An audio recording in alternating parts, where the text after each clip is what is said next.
Hey guys, so this is how we're going to try to do notes this week. Let me know what you think, if you love it, if you hate it, if you don't care. What I did is I took your notes, turned it into a PowerPoint, and then I can record over it. If you like just regular notes, holler at me. I can do that too, but this lets me kind of break it down a little more.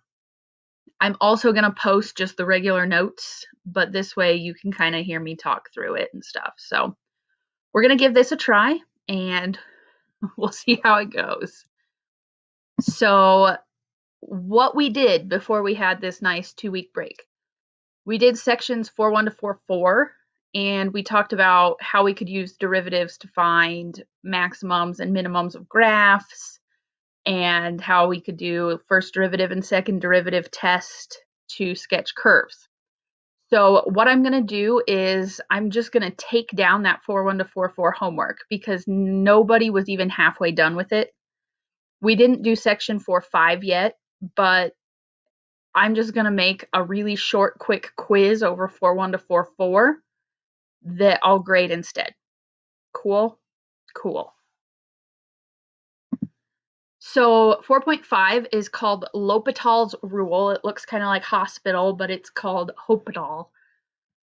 And so there was this guy named L'Hôpital, and we were looking at indeterminate forms, which is like 0 over 0 or infinity over infinity or something like that, where we just don't really know what it means. Like if I have 0 to the 0 power, what is that? Because anything to the 0 power is 1, but 0 to any power is 0, so what is 0 to the 0 power? Or 1 to the infinity power, is that 1? Is it infinity? Things like that are called indeterminate forms. And we're going to be looking at limits, which is kind of weird because we haven't talked about limits in a long time. But we're looking at limits of indeterminate forms. And L'Hôpital came up with this rule that said basically when we have f of a equals g of a equals 0 and f and g are differentiable, then the derivative of g and the derivative of f will come into play. So the basis of L'Hôpital's rule is right here where this limit starts. The limit as x approaches a of f of x over g of x is the same as the limit as x approaches a of the derivative of f over the derivative of g. What that means for us is if I plug in a and I get one of these indeterminate forms, I can derive the top and the bottom separately and then try plugging in a again until I get an answer. So we're going to look at some examples. For examples, here we go. Letter A, the first one. The limit as x approaches 0 of 3x minus sine x over x. If I plug in 0, you'll see in orange there, I get 3 times 0 minus sine of 0 over 0. 3 times 0 is 0. Sine of 0 is 0 over 0. That's 0 over 0. That's bad. So what we do is we find the derivative of 3x minus sine of x. Well, 3x would just be 3, minus the derivative of sine is cosine x, and the derivative of x is 1. And so now I plug in 0 again. That would just be 3 minus the cosine of 0. Cosine of 0 is 1, so my answer is 2. So let's try another one. Limit as x approaches 0 of x minus sine x over x cubed. This one's kind of like the one we did, just a little bit different. So again, if I plug in 0, I can tell already I'm going to have a 0 on the bottom. That's bad. That'd be 0 minus 0 on top. So I'm going to end up with 0 over 0 when I just plug it in. So we derive. So the derivative of x is 1. The derivative of sine is cosine. The derivative of x cubed would be 3x squared. So again, I plug in 0 to that. I get 1 minus the cosine of 0 is 1. 1 minus 1 is 0. Plug in 0 to the bottom. That's still 0 over 0. What's cool about L'Hôpital's rule is we can use it again. So we're going to find the derivative of this guy, the pink one. So that would be 1 is gone. the derivative of negative cosine x would be negative sine x. So a positive sine x, that'd be 2 times 3 is 6x to the first. Plug in 0, sine of 0 is 0, 6 times 0, still 0 over 0. So we're going to do it one more time. The derivative of sine is cosine. The derivative of 6x is 6. Plug in your zeros. Sorry. So we get cosine of 0 over 6. And the cosine of 0 is 1 over 6 is 1/6. Whew, big one. All right, our next one, limit as x approaches 0 from the positives from the right of sine x over x squared. If I just plug in 0, I get 0 over 0, so that's not going to work. So let's derive it. The derivative of sine is cosine. The derivative of x squared is 2x. So if I plug in 0, I get a 0 on the top. If I plug in 0, I get 2 times 0 on the bottom. But keep in mind, we're coming at this from the positive side. And so 0 from the positives, that's going to just be getting bigger and bigger and bigger on top, right? But it'll be getting closer to 0. And on the bottom, I'm getting closer to 0, but I'm taking that times 2. So I'm getting smaller numbers on top, getting closer to 0. But I'm multiplying by 2 on the bottom. So we're approaching infinity. And if you're not sure about that, you can graph it on your calculator and see what that looks like. All right, one more. The limit as x approaches infinity of e to the x over x squared. So if I just plug in infinities, e to infinity is approaching infinity. Infinity squared doesn't make sense though. Okay, that's just infinity. Infinity over infinity, I don't know what that means. So we move on and we derive e to the x has a derivative of e to the x. X squared has a derivative of 2x. Well, guess what? That's still infinity over infinity. So we're going to derive this blue one more time. The derivative of e to the x is still e to the x, but the derivative of 2x is 2.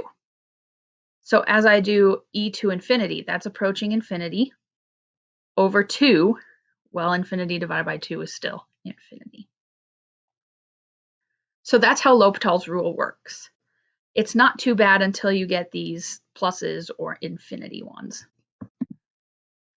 The other thing we're going to talk about is applied optimization, story problems.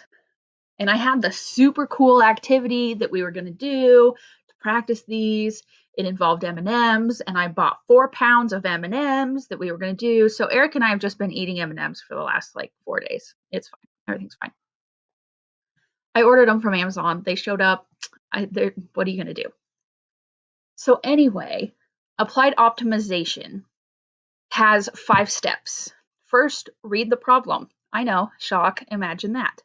Make sure you know what it's asking you and what you need to find. Step 2, draw a picture, label what you need to know and what you've got. Step 3, introduce variables. So you're going to list everything in your picture as an equation or an expression. So maybe it's just an x, maybe you know some things like x plus 2 or something like that. Step 4 is write an equation. Your goal is to only use one variable, or sometimes you have to do 2 equations with 2 variables. And step 5, you're going to test your critical points and endpoints like you were doing with your first derivative test where you plug it in. And think about the shape of your graph. Are you looking for a minimum? Are you looking for a maximum? So let's just dive right in. Me on a skateboard with a raccoon, you can do this. An open top box is to be made by cutting small congruent squares from the corners of a 12-inch sheet of tin and bending up the sides. So you just have a big sheet of tin, you cut squares out of the corners, and you bend up those flaps you've made, and it makes like an open box. How big should the squares you cut out be to make the box hold as much as possible? Okay. So step 1, we did, in fact, read the problem. We know that we have a 12-inch by 12-inch sheet, and we're cutting squares and we don't know how big we should cut those squares. So we draw a picture. Gosh, look at that artwork, guys. So here's my 12-inch by 12-inch sheet of steel. But I'm going to cut these corners out. I don't know how big these corners are going to be. There's going to be little squares cut out of the corners here. They're going to be X by X, X by X out of each corner, right? So for step 3, I'm going to let X be the size of my corner square, X by X. Step 4 is where all this work comes in. So what do I know about the volume of a box? I know it's length times width times height, right? So the height of my box is X, because when I fold those flaps up, the flap's going to be X tall.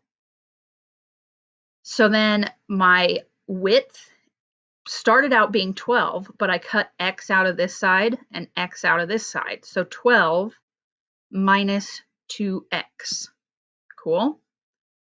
And then my width is the same thing. It started out being 12, but I cut X out of this side and X out of this side. So it's also 12 minus 2X.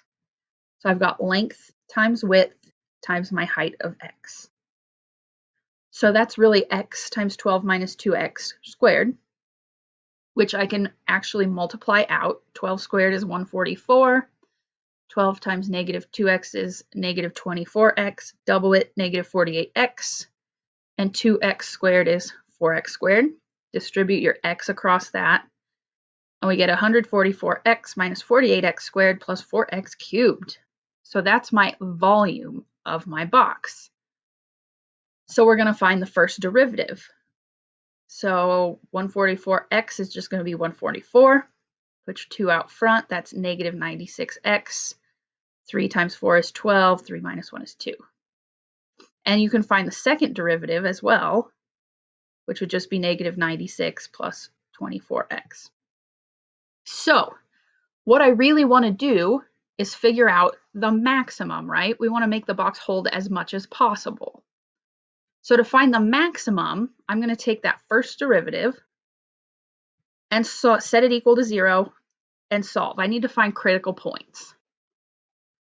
So we set it equal to 0. Well, 144 and 96 and 12. 12 goes into all of those, so we divide everything by 12.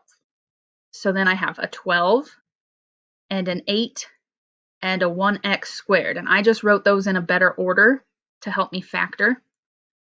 So x squared minus 8x plus 12. What are factors of 12 that make negative 8? Negative 2 and negative 6. Set those equal to 0. And we get 2 and 6. So if I go back to my original here, I know that 0 is important because I can't cut a box less than 0. The biggest I could cut out would be 6, because if I cut a 6 by 6 square, then I wouldn't have a box left, right? So 6 is important. That's why it says not in domain there. So if I plug in 0 up here into my original, because I want to know the volume, how large should the squares cut to make the box hold as much as possible? So the volume, if I cut a 0-sized square out, 0 times anything is 0. If I plug in 6, I'm also going to get 0.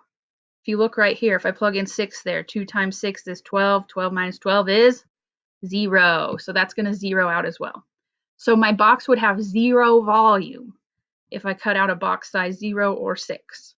So 2 seems like our pretty important number here. So we're going to plug a 2 in. 2 times 12 minus 2 times 2 squared.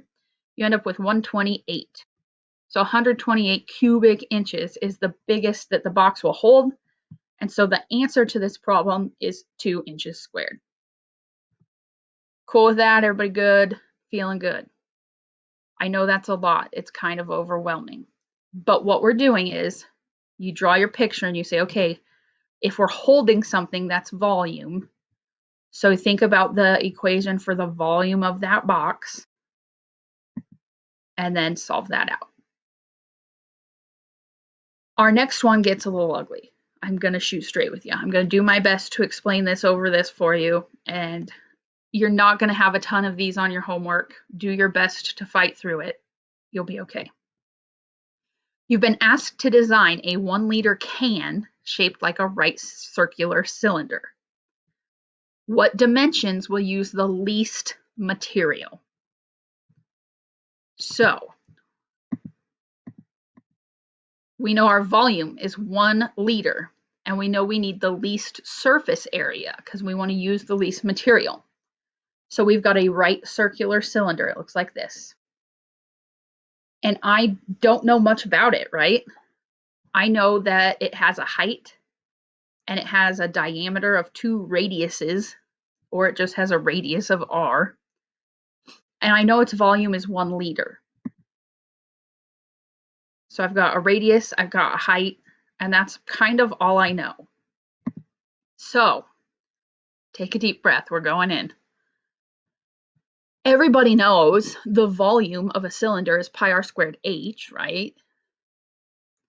And 1 liter, everybody knows, is 1,000 cubic centimeters.